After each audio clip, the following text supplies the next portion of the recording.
All right, so for the fishery that we have today, I wanted to talk about something very specific and something that's been a pretty big issue for us on Cape Ann for probably the last, I want to say the last maybe 3 years, but the worst it's been has probably been the last 2 years. So the best way I can kind of describe this, and the best way I want to go into this, is to talk about when I was fishing about 5 years ago. We had a lot of resident striped bass around. And it is crazy that it's changed so much in the last 5 years, but it really has, and I've seen it firsthand. I had a few spots where I could consistently count on bass being there around different moon phases, no matter what was going on with the weather or anything else. I knew that there would be bass there and they would be feeding hard every single full or new moon. I knew that I could count on those big tides to bring in bait and to bring in those bass.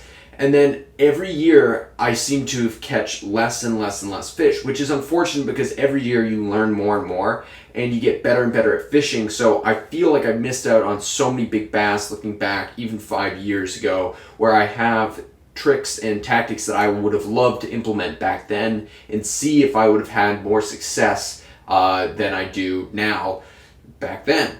And so the issue that I have now is I feel like something that's pretty common to a lot of people, at least on Cape Ann specifically, and I'm curious, and leave a comment below if this is true for your area, because I know there's areas where there are still tons of resident fish throughout the summer, but right now it's not so much in my area. And it's funny because I'll get to the reason why we lost a lot of the resident fish and what I believe is a huge reason for that. But again, all speculation from my part, but I think it definitely has played a role into why we have lost a lot of those resident fish. But it's interesting because I remember back 2017, 2018, I had really banger seasons. And comparatively to everyone else, they were as good as it can get. I was basically catching a half dozen to a dozen big fish per moon phase, and in between the moon phases, I was catching a half dozen to a dozen big fish throughout the in-between phases of the moon. And it didn't matter really necessarily what the tides were, as far as how big the tides were. If I was in the right place and had the right conditions, there was a really good chance for me to pull a big fish out of most of my spots. And so this was just so amazing for me because I was catching anywhere from 50 to 60 bass over 20 pounds a season, and I knew very little compared to what I know now, even back then, and I don't know if I could have doubled or tripled that number, but it was definitely, over 50 fish basically a year that I was catching that were about 40 inches long, maybe a little under, and some that were far over 40 inches, but in that range, I was catching a lot of what I would consider as really solid, fun size to monster striped bass by any standard. And I was getting super lucky for those 2 years, and it really felt like, oh man, I wonder if this is the way it is for everyone, then what is everyone else doing that wrong? Because it's not that difficult to catch really big fish. And then as the years, and then obviously as striped bass do, they humble you, and each year goes by, and I knew nothing back then comparatively to what I know now, and I keep saying that, but it's true. And then now I'm so much better, more well-rounded of a fisherman because I've been forced to adapt to the ever-changing striped bass fishery, and I learned so many different things from over the years of struggling to catch big fish. And what happened that following seasons was I had another season that was not quite as good as the 2017 season, but 2018 was really solid.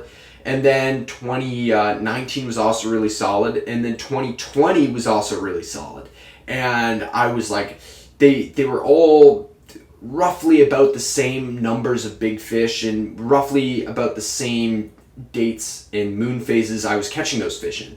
So I knew that I had a good thing going here, and I knew that I was catching big fish very consistently and more consistently than most people. Not that I'm trying to compare to anybody else, but just comparatively to up and down the coast and my friends fishing up and down the coast, I was doing better than most.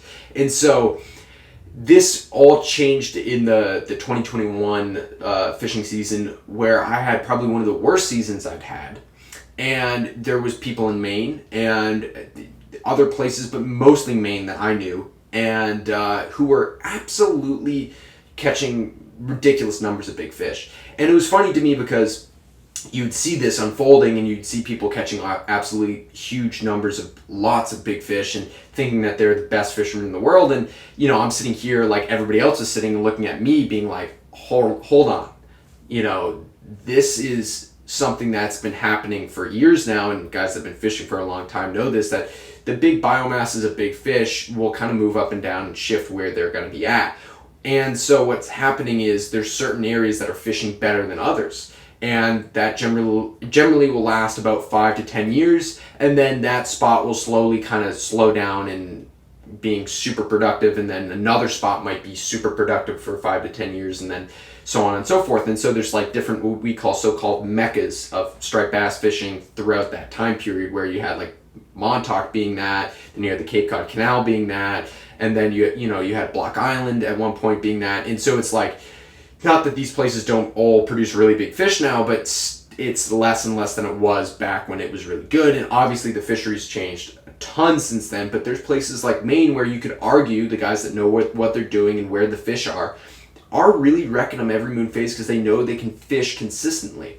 And so that all kind of ties back into what was happening to me. So I was catching a lot of really big fish, and I was naive to the fact that this was not a thing that I was lucky to be a part of and lucky to have the fish the way they were at the time when I was starting out, because when I was starting out, it was still, by the old-timer standards, not a great fishery, but from my standards, it was easy enough that I could learn and progress, even though I was doing everything right. In certain days, there wasn't fish there, even though I was doing everything right. There was enough fish around that out of a 3 or 4 day period of time where it was the best conditions to catch fish, you get 1 day, maybe 2 days if you're lucky, where you would get those fish there, and you could be like, all right, I'm actually doing the right thing and I'm catching fish. Now, there's a good chance that you'll catch nothing in that 4 day period, and you might get 1 day, and then, so if you think about this, you have how many good moon phases, so you get roughly 2 really good ones per month, let's just say, and then of conditions in different spots that you really love. So you get about 8 days of really good fishing a month, and out of those 8 days, maybe one will produce a big fish, one big fish, and that you might get one shot at that big fish, whether you swing and miss on the hook set, or you hook that fish and it breaks you off or something, you only get one shot. So to be able to capitalize on that one shot that you're getting that one big fish in is not happening that often. So now it comes down to you have to do everything right all the time to even have a shot at catching that big fish. And there's a few reasons for this happening, and I think one of the reasons is, for me, in one of my spots, there's a commercial fisherman who ended up staging up in that spot I want to say maybe the 2020 season and the 2021 season. He fished it every day, all day, probably 8 rods going with live bunker on them. And I'd seen him catch 5, 6, 40-pound class fish in an afternoon just out of that spot. And, you're just draining that spot of the fish that liked that spot and would always consistently come back to that spot. So it was really frustrating for me because I knew that there was some source that was draining a lot of those fish out of that spot in particular, and then that happened to almost all the spots that I know of. And then after that happened to all these different spots, it seemed like we were only getting these bass when there was bait. It was very opportunistic to when those fish would be there, and it was very frustrating because now we're in a fishery, and really what I was trying to get to this whole time is now we're in a fishery where it is all run and gun because you basically have to follow these fish where they're going. You have one biomass of bass, they're not staging up, they're just chasing the bait around. And that's as good as you're going to get. And every once in a while you have this big biomass of fish, and one of them that's mostly offshore, and one of them will drop out of that school, or 2 of them will drop out of that school and go into the rocks. And if you can figured to end the rocks because we're Cape Ann, most of it's rock, but there are on and as well as the beaches. But they'll drop out and they'll go feed across the beaches or on the rocks, and you have to time it to when they are doing that and when you get a good chance to run in there and fish for those fish because you know they're there, and then they move. And you could have, and that could potentially be the complete wrong conditions for that spot, but the only reason they're there is because of the bait. And so that's kind of what I really wanted to say is the fishery has evolved a lot, and I think it has to do with a lot of the commercial guys. It has to do with the bunker boats, which are sucking out bunker, but a ton of bass along with the bunker. And I think that because of all of that happening, at least in my area of Cape Ann, I think that our fishery has definitely been hurting over the last probably 5 years. It's especially, I've seen a huge change in the fishery, and I know that you go out and out further and further, and guys that have been fishing for 60 years have seen it change dramatically, where it was getting really bad and the moratorium happened and then it got really good and then it got really bad again. So they've seen the ups and downs of the fishery, and they've seen this happen before.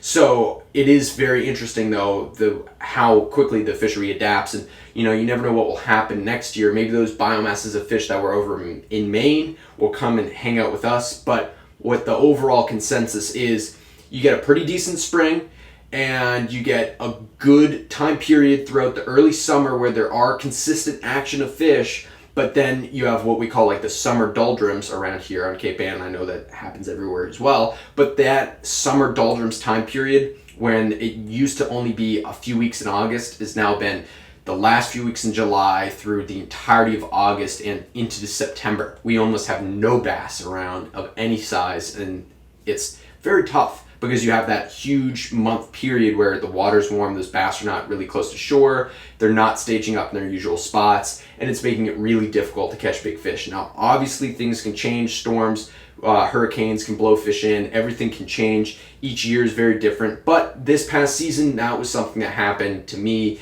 and I thought I should talk about it because I think that I'm not too far off from what might happen to a lot of different places up and down the coast. And it's a pretty crazy fishery now, and you just got to be good at adapting. So if you guys like this video, please like and subscribe, and I'll see you next time.